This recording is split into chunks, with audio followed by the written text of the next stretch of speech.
I'm Alan Gibbs from EnduroFrame Building Systems, and we'll show you how easy it is to install our building system on your construction site. This video offers general installation advice. Refer to the EnduroWall and EnduroTruss design manuals, construction guides and the BCA for full details.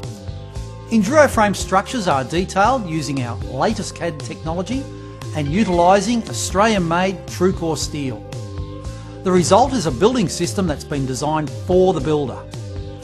In the previous EnduroFrame building system video, we showed you how to assemble a kit of components for your own on-site assembly. Now we're going to show you how to install the EnduroTruss roof system and the EnduroWall wall framing system, which together make up the lightweight EnduroFrame building system. You and your crew will find it's easy to install on virtually any building site. You'll see that each part is marked with the job name, frame or truss number, making it simple for you to work out which part goes where. Our first consideration is worker safety.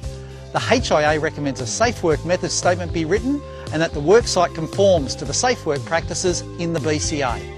And make sure you read our installation manuals before you start work.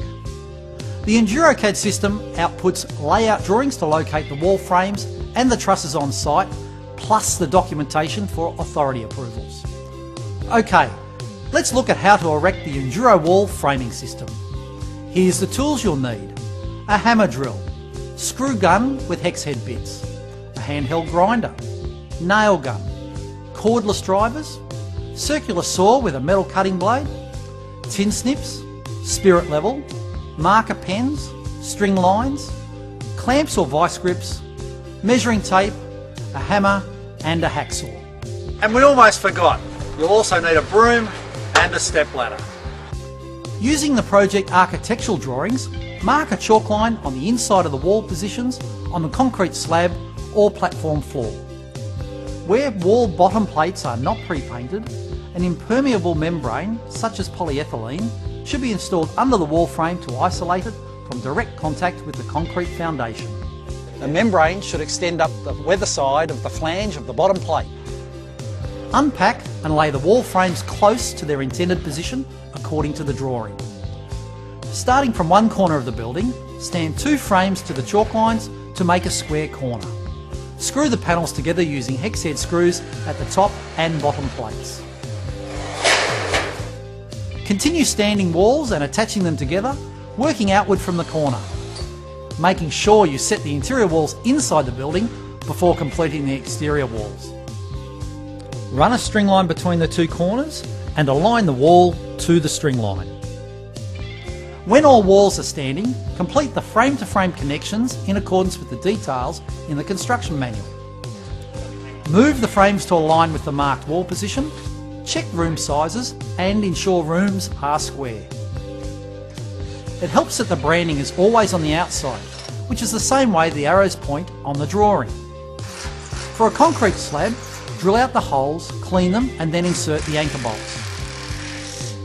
Install the hold downs in the locations specified.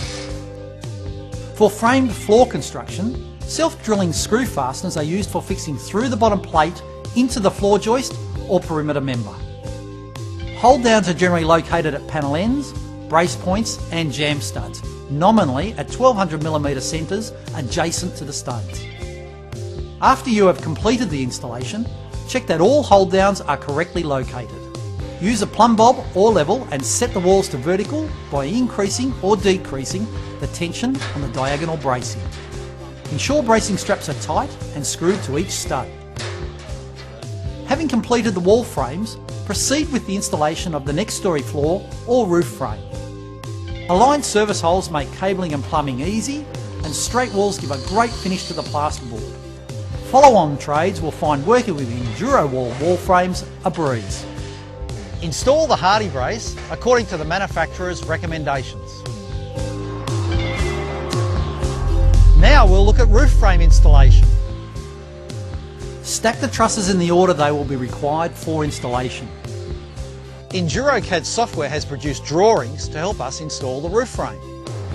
Your frame may come with factory installed truss hold down brackets. If these are not installed, Then using the truss layout drawing, mark the top of the wall to indicate the truss locations. Install the truss hold down brackets to the top plate of the wall at each truss location using the connection system specified in the construction manual. It is generally best practice to install girder trusses and the hip ends before proceeding with the installation of standard truss runs. Stand the first truss and screw through the face of the connection bracket into the bottom chord of the truss. Some of the heel screws may have to be removed to have the truss fit flush against the clip. The screws used to attach the clip to the truss replace the screws that you have removed. Make sure the truss is centred properly on the building by measuring the overhang on each end of the truss to see that they are in accordance with the drawings and they are standing vertical. Install the next two trusses and screw a piece of top span batten into the top chords of the trusses to temporarily brace them. Extend the top span batten out to catch and brace the next trusses. When all trusses are erected in their nominated locations, assemble the hip rafters as shown on the detail sheets, fixing through the top chord of the trusses into the hip rafter. Mark the overhang length on the jack rafters using the truss overhang as a guide. Position the rafter with the branding located at the outside face of the wall and square to the wall. Fix the jack rafters to the top plate and truncated truss top chords in accordance with the connection drawings. Install the bracket between the hip rafter and the jack rafter and install bracing over the top chord of the trusses. Refer to the construction guide for the connection drawings and screw specifications. Once all the trusses and rafters are erected, install the roof bracing in accordance with your connection manuals. Bracing is generally placed as close as possible to 45 degrees to the sidewall, but not below 30 degrees. One end of the bracing is fixed to the wall top plate, adjacent to the truss position, and the other end to the apex of the A truss. The bracing is then fixed to the top chord of each intermediate truss. In the hip zone, no additional top chord bracing is required. Install the appropriate top span battens in accordance with the cladding requirements. The ceiling battens must be fitted immediately after the roof trusses have been installed. By fixing the ceiling battens at this stage, the roof trusses will be laterally restrained without the need of bottom chord ties. We hope this video has shown you how simple and easy it is to install the EnduroFrame building system. The smart, simple solution to house framing. Simple, easy to follow assembly and installation drawings tie the whole system together, making the EnduroFrame building system quick and easy to use. And TrueCore steel ensures consistent straightness and quality. And finally, we think you can now see how you can profit from putting the EnduroFrame building system to work for you.